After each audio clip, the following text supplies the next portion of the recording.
สวัสดีคุณผู้ชมทุกท่านครับ Education EP นี้เราจะมาพูดถึงการพัฒนาอันก้าวกระโดดของกองทัพเรือสมัยใหม่ของประเทศญี่ปุ่นครับและถ้าหากถามว่าไอการก้าวกระโดดครั้งนี้ของญี่ปุ่นนั้นมันกระโดดไปไกลแค่ไหนครับและน่าสนใจเพียงใดให้เราลองนึกถึงประเทศไทยของเราก็ได้ครับที่มีพื้นฐานการปกครองความเชื่อแบบอนุรักษ์นิยมมีระบบศักดินาแบบคล้ายๆกันครับแล้วก็ผ่านช่วงเวลาแห่งการพัฒนาประเทศไปสู่ความทันสมัยเพื่อรอดพ้นจากภัยการล่าอาณานิคมในช่วงเวลาเดียวกันโดยเหตุการณ์หนึ่งครับที่เป็นการเปิดโลกวิทยาศาสตร์ในยุคแรกๆของบ้านเราในระดับสากลครับก็คงจะเป็นการที่รัชกาลที่ 4 นั้นได้ทำนายเหตุการณ์เกิดสุริยุปราคาเต็มดวงได้ล่วงหน้าถึง 2 ปีครับซึ่งเกิดขึ้นในวันที่ 18 สิงหาคมปีพุทธศักราช 2411 ครับแต่ถ้าหากเราถอยหลังไป 11 ปีก่อนเกิดเหตุการณ์ครั้งนี้ครับในปี 1855 ครับหรือพ.ศ. 2398 ญี่ปุ่นนั้นได้สร้างเรือจากไอน้ำที่ใช้เทคโนโลยีแบบตะวันตกลำแรกได้สำเร็จนั่นก็คือเรือคันโกมารุซึ่งนี่เป็นเพียงแค่จุดเริ่มต้นของการพัฒนาอันก้าวกระโดดของญี่ปุ่นเท่านั้นครับจากชนชาติเอเชียที่ถูกมองว่าอ่อนแอล้าหลังแล้วอยู่ดีๆก็กลายเป็นมหาอำนาจทางทะเลซะอย่างนั้นครับซึ่งครั้งหนึ่งนั้นเคยเป็นกองทัพเรือที่เคยยิ่งใหญ่ที่สุดอันดับ 3 ของโลกครับเป็นรองแค่อังกฤษและอเมริกาเท่านั้นและก็ยังถือว่าเป็นคนเอเชียผิวเหลืองชาติเดียวครับที่ชาติมหาอำนาจนักล่าอาณานิคมตะวันตกต่างก็ให้การยอมรับครับว่าเป็นประเทศที่พัฒนาทัดเทียมกันเขาทำได้อย่างไรครับทั้งที่เคยมีพื้นฐานมาจากระบบศักดินาปกครองแบ่งแยกชนชั้นไม่ต่างจากสยามบ้านเราครับเดี๋ยว Education จะเล่าให้ฟังก่อนชมคลิปนี้อย่าลืมกดไลค์กด Subscribe หรือกดปุ่มขอบคุณเพื่อเป็นกำลังใจให้กับช่องของเราด้วยนะครับหากพูดถึงญี่ปุ่นก่อนการปฏิรูปเมจิปี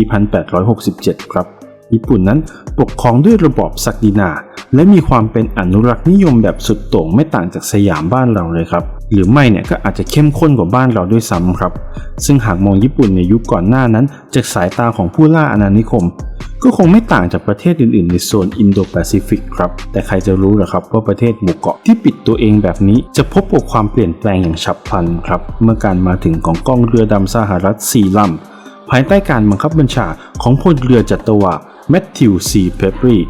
ผู้ที่นำเรือรบสหรัฐเข้ามาจอดปิดอ่าวอูรังะใกล้กับนครเอโดะแล้วก็เรียกร้องให้รัฐบาลโชกุนเปิดประเทศทำการค้าขายกับสหรัฐอเมริกาครับมิฉะนั้นจะนำเรือติดอาวุธปืนใหญ่เข้าโจมตีเมืองเอโดะและในปี 1854 ครับรัฐบาลญี่ปุ่นภายใต้การนำของโชกุนโทกุงาวะอิเอซาดะและผู้ดำรงตำแหน่งโรจูครับอย่างอาเบะมาซาฮิโร่ยินยอมทำตามข้อเรียกร้องของอเมริกาครับและนำไปสู่การลงนามในข้อตกลงที่เมืองคานางาวะโดยยอมเปิดเมืองท่าชิโมดะครับและฮาโกดาเตะให้แก่เรือของสหรัฐอเมริกาเข้ามาทำการค้าขายซึ่งถือว่าเป็นการเปิดประตูญี่ปุ่นไปสู่การค้าระหว่างประเทศผ่านอนุสัญญานากาวะในปี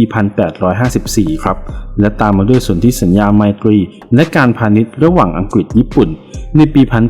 1858 ซึ่งได้มีการอนุญาตให้มีการให้สัมปทานจากต่างประเทศครับและมีอาณาเขตพิเศษสำหรับชาวต่างชาติเท่ากับเหตุการณ์นี้เป็นการสิ้นสุดการปิดประเทศญี่ปุ่นซึ่งกินเวลาต่อเนื่องมามากกว่า 200 ปีครับแต่ทั้งหมดนั้นก็ไม่ได้เปิดแบบศูนย์เปล่าซะทีเดียวครับรัฐบาลโชกุนโทกุงาวะณขณะนั้นก็ได้เริ่มเรียนรู้นโยบายเทคโนโลยีทางทะเลของตะวันตกในปี 1855 ครับโดยได้รับความช่วยเหลือจากชาวเนเธอร์แลนด์จนในที่สุดญี่ปุ่นก็ได้สร้างเรือรบขับเคลื่อนด้วยไอน้ำลำแรกครับซึ่งก็คือเรือคันโกมารุซึ่งได้ถูกใช้ในการฝึกและจัดตั้งศูนย์ฝึกนาวีนางาซากิในปี 1857 อีกด้วยครับและต่อมาก็ได้สร้างเรือรบไอน้ำคันรินมารุที่ขับเคลื่อนด้วยสกรูลำแรกขึ้นมาครับและต่อมาในปี 1865 ครับเลอองส์แวนีวิศวกรทหารเรือชาวฝรั่งเศสได้รับการว่าจ้างให้สร้างคลังแสงทางเรือที่ทันสมัยแห่งแรกของญี่ปุ่นครับโดยตั้งฐานอยู่ที่โยโกซุกะและนางาซากิซึ่งในตอนนั้นเอง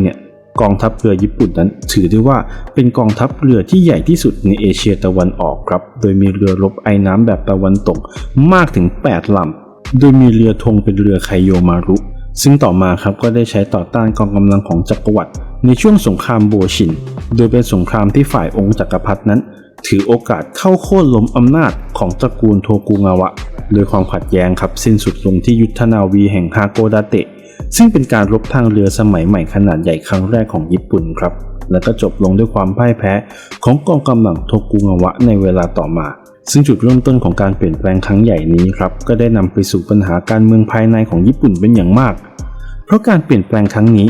ถือว่าเป็นปัจจัยหลักครับที่นำมาสู่การล่มสลายของระบบการปกครองแบบศักดินาแบ่งชนชั้นที่มีตระกูลโชกุนและไดเมียวเป็นผู้ปกครองสูงสุดครับรองลงมาก็คือซามูไรโรนินที่เป็นกลุ่มขุนนางโดยมีช่างฝีมือและชาวนาครับเป็นชนชั้นที่รองลงมาแล้วก็พ่อค้านั้นถือว่าเป็นชนชั้นล่างสุดครับโดยมีพระจักรพรรดิเป็นศูนย์กลางทางความเชื่อทางศาสนาเท่านั้นไม่ได้มีอำนาจปกครองแต่อย่างใดโดยภายหลังการเปิดประเทศครั้งนี้ครับพ่อค้านั้นถือว่าเป็นกลุ่มที่ขึ้นมามีบทบาทสำคัญต่อญี่ปุ่นเป็นอย่างมากผ่านการเปลี่ยนแปลงประเทศเข้าสู่ระบบทุนนิยมโดยในวันที่ 9 พฤศจิกายนครับปี 1867 โทกุงาวะโยชิโนบุโชกุนคนที่ 15 แห่งเอโดะครับยอมสวามิภักดิ์ต่อพระจักรพรรดิเมจิและลงจากตำแหน่งในอีก 10 วันต่อมาครับซึ่งถือว่าเป็นการสิ้นสุดการปกครองของรัฐบาลโชกุนโทกุงาวะที่มีต่อเนื่องมาเป็นเวลากว่า250 กว่าปีครับซึ่งญี่ปุ่นนั้นก็ก้าวเข้าสู่ยุคเมจิซึ่งถือว่าเป็นจุดเริ่มต้นในการพัฒนาเรือรบอย่างรวดเร็วจนน่าตกใจนั่นเองครับซึ่งถ้าหากพูดถึงการปฏิวัติเมจิครับปัจจัยสำคัญที่สุดที่นำญี่ปุ่นไปสู่ความยิ่งใหญ่นั่นก็คือการปฏิวัติอุตสาหกรรมครับโดยญี่ปุ่นนั้นเร่งพัฒนาอุตสาหกรรมหนักอย่างเช่นสิ่งทอเหมืองแร่การต่อเรือรวมไปถึงเกษตรกรรมและปศุสัตว์อีกด้วยโดยในช่วงแรกครับรัฐดำเนินการเองในรูปแบบของบริษัทแต่หลังจากปี 1875 ครับเริ่มปรับเปลี่ยนวิธีการโดยให้เงินสนับสนุนเอกชนที่ดำเนินกิจการเหล่านั้นขึ้นมาแทนและในช่วงนี้ครับการก่อตัวของกลุ่มไซบัตสึก็เกิดขึ้นโดยมี Big 4 ซึ่งเป็น 4 บริษัทที่ใหญ่ที่สุดและสำคัญที่สุด 2 กลุ่มครับนั่นก็คือซูมิโตโมและมิตซุยซึ่งมีรากฐานมาจากสมัยเอโดะครับส่วนมิตซูบิชิและยาสุดะซึ่งเป็นกลุ่มที่สืบเชื้อสายมาจากการฟื้นฟูเมจิซึ่งถือว่าเป็นกลุ่มอุตสาหกรรมที่ทรงอิทธิพลในกิจการหลายอย่างเป็นวงกว้างครับและก็ทำให้รัฐบาลญี่ปุ่นนั้นมีปัจจัยทุกอย่างพร้อมสำหรับการพัฒนากองทัพโดยเฉพาะกองทัพเรือนั่นเองโดยศึกแรกหลังการพัฒนากองทัพเรือครับนั่นก็คือสงครามจีนญี่ปุ่นครั้งที่ 1 หรือ First Sino-Japanese War โดยตั้งแต่วันที่ 1 สิงหาคมปี 1894 ครับถึง 17 เมษายน ปี 1895 จีนและญี่ปุ่นนั้นได้ขัดแย้งกันในเรื่องที่ว่าใครควรจะมีอำนาจเหนือเกาหลีครับซึ่งการพิพาทนี้นั้นนำไปสู่สงครามและก็จบลงด้วยชัยชนะของญี่ปุ่นและผลของสงครามกลับทำให้ญี่ปุ่นนั้นได้มีอำนาจเหนือคาบสมุทรเกาหลีและก็ยังได้ส่วนหนึ่งของไต้หวันเกาะเผิงหูและคาบสมุทรเหลียวตงอีกด้วยโดยสงครามจีนญี่ปุ่นครั้งที่ 1 นี้ครับเป็นการสู้รบทางทะเลซะเป็นส่วนมากซึ่งฝ่ายญี่ปุ่นนั้นได้เปรียบครับในขณะที่ฝ่ายจีนพระนางซูสีไทเฮาได้ตัดงบที่จะใช้พัฒนากองทัพเรือและนำไปใช้ในการก่อสร้างพระราชวังฤดูร้อนในปักกิ่งครับขณะที่ญี่ปุ่นนั้นได้มีการพัฒนากองเรือเป็นอย่างมาก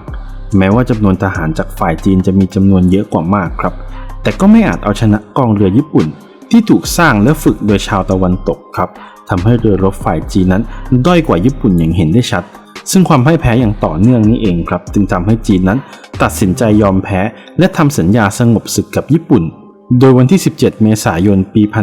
1895 ครับจีนและญี่ปุ่นก็ได้ลงนามในสนธิสัญญาชิโนโมเซกิซึ่งเป็นการสิ้นสุดสงครามระหว่างจีนและญี่ปุ่นครับโดยจีนนั้นจะต้องสูญเสียอำนาจทั้งหมดในเกาหลีให้แก่ญี่ปุ่นและญี่ปุ่นนั้นก็ยังได้เข้าไปควบคุมไต้หวันเกาะเผิงหูและคาบสมุทรเหลียวตงนอกจากนั้นครับจีนยังต้องจ่ายค่าปฏิกรรมสงครามให้แก่ญี่ปุ่นเป็นเงินมากถึง200 ล้านตำลึงครับซึ่งมีค่าเงินในปัจจุบันเนี่ยเทียบเท่ากับ800,000 ล้านบาทและก็ยังต้องให้สิทธิพิเศษทางการค้าแก่ญี่ปุ่นอีกหลายข้อครับรวมทั้งการอนุญาตให้เรือของญี่ปุ่นนั้นเล่นในแม่น้ำแยงซีได้อีกด้วยครับอนุญาตให้บริษัทญี่ปุ่นดำเนินการในบริเวณท่าเรือของจีนและเปิดท่าเรือสำหรับเรือสินค้าญี่ปุ่นอีก4 แห่งซึ่งนี่ถือว่าเป็นการเปิดโอกาสด้านเส้นทางเดินเรือทางทะเลให้แก่ญี่ปุ่นเป็นอย่างมากครับไม่ว่าจะเป็นด้านการค้าการเดินทางหรือการรบทางทะเลและในสงครามจีนญี่ปุ่นครั้งที่ 1 นี้ครับในช่วงเริ่มวิกฤตการณ์เนี่ยกองเรือแห่งพระจักรพรรดินาวีญี่ปุ่นมีกำลังทางเรือดังนี้ครับโดยมีเรือรุ่นใหม่13 ลำซึ่งเป็นกองเรือหลักของญี่ปุ่นโดยเรือรบหลักของญี่ปุ่นหลายลำครับผลิตชิ้นส่วนมาจากอู่ต่อเรือในอังกฤษและฝรั่งเศสโดยผลิตในอังกฤษ8 ลำครับและฝรั่งเศสอีก3 ลำและต่อเองในญี่ปุ่นอีก2 ลำครับ นอกจากนั้นยังมีเรือตอร์ปิโดอีก16ลำครับที่สร้างในฝรั่งเศสจากนั้นก็ขนส่งแล้วนำมาประกอบในญี่ปุ่นโดยรายชื่อเรือที่เข้าร่วมรบในฐานะกองเรือแห่งจักรพรรดินาวีญี่ปุ่นในช่วงสงครามจีนญี่ปุ่นครับได้แก่เรือรบลาดตระเวนชั้นมัตสึชิมะ3ลำครับได้แก่เรือมัตสึชิมะอิซึกุชิมะและฮาชิดะเตะโดยเรือมัตสึชิมะครับทำหน้าที่เรือธงในกองเรือแห่งจักรพรรดินาวีญี่ปุ่นในช่วงสงครามจีนญี่ปุ่นครั้งนี้ครับนอกจากนั้นยังมีเรือหุ้มเกราะชั้นนานิวะอีก2ลำครับได้แก่เรือนานิวะและเรือทาคาจิโฮะเรือรบลาดตระเวนไร้เกาะยาเอยามะ1ลำเรือรบหุ้มเกราะชั้นมัตสึชิมะ1ลำได้แก่เรืออาคิสึชิมะเรือรบหุ้มเกราะเคลื่อนที่เร็วโยชิโนะ1ลำเรือรบหุ้มเกราะชั้นชิโยดะ1ลำแล้วก็ได้ยังมีเรือประจันบานอีก1ลำเข้ามาร่วมกองเรือครับในช่วงระหว่างสงครามนั่นก็คือเรือลาดตระเวนประจันบานอิซุมิส่วนผู้บัญชาการกองเรือผสมของญี่ปุ่นในครั้งนี้ครับก็คือพลเรือโทอิโตะซุเกยุกิโดยภายหลังจากการลงนามในสนธิสัญญาชิโนโมเซกิแล้วครับมหาอำนาจตะวันตกก็อยากจะมีส่วนร่วมในผลประโยชน์ครั้งนี้ด้วยครับโดยรัสเซียเยอรมนีและฝรั่งเศสได้คัดค้านการที่ญี่ปุ่นนั้นจะเข้าครองคาบสมุทรเหลียวตงแต่เพียงผู้เดียวครับซึ่งคาบสมุทรนี้นั้นรัสเซียต้องการเป็นอย่างมากโดยมหาอำนาจตะวันตกทั้ง3ชาติครับได้กดดันให้ญี่ปุ่นนั้นมอบคาบสมุทรเหลียวตงให้แก่รัสเซียแลกกับเงิน30ล้านตำลึงครับซึ่งเหมือนเป็นการหยามหน้าญี่ปุ่นเป็นอย่างมากซึ่งเหตุการณ์นี้ครับถือได้เป็นจุดเริ่มต้นของการสร้างรอยร้าวเล็กๆครับให้แก่ญี่ปุ่นและรัสเซียจนนำไปสู่การเกิดสงครามรัสเซียญี่ปุ่นหรือ Russo-Japanese War ตามมาภายหลังนั่นเองโดยในตอนต่อไปครับเราจะมาพูดถึงสถานการณ์ในสงครามรัสเซียญี่ปุ่นกันต่อครับซึ่งเหตุการณ์นี้นั้นถือว่าเป็นปัจจัยที่ทำให้เกิดแรงกดดันต่อญี่ปุ่นที่จะต้องเร่งพัฒนากองเรือของตัวเองอย่างเร่งด่วนครับในการเผชิญหน้ากับความขัดแย้งด้วยกำลังทางทหารกับมหาอำนาจนักล่าอาณานิคมตะวันตกอย่างรัสเซียญี่ปุ่นจะทำได้ดีแค่ไหนครับและจะก้าวเดินต่อไปอย่างไรติดตามได้ในตอนต่อไปครับหากชอบคลิปนี้อย่าลืมกดไลค์กด Subscribe หรือกดปุ่มขอบคุณเพื่อเป็นกำลังใจให้กับช่องของเราด้วยนะครับแล้วพบกันใหม่ในตอนต่อไปกับ Education สาระแบบสั้นๆที่คุณอาจไม่เคยรู้